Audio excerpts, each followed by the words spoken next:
Не се стряскайте, ако следващата ви сметка от Топлофикация София изглежда така. Това е новото лого на дружеството, защото Патентното ведомство е отнело правата върху старото. Частно лице вече е собственик на стилизираното радиаторче, тъй като Топлофикация не е платила за удължаване на правата си върху запазения знак. Това наложи изработването на нов, който беше отличен с диплом и 2000 лева. Тази сума не е за сметка на абонатите, успокояват от дружеството. Търсих някаква асоциация с топлина, с температура, цвят. Търсих определен.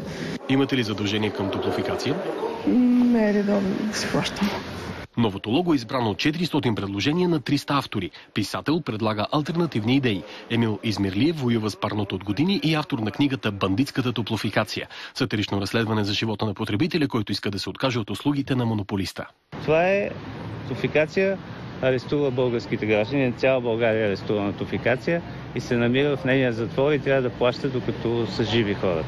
Ето какво остава за българина в неговата чиния, когато той си плати на Топлофикация нереалните сметки. И остава да ядат някакви огриски, които всъщност са един радиатор, който не може да не става за ядене. Имам доста работа в Топлофикация.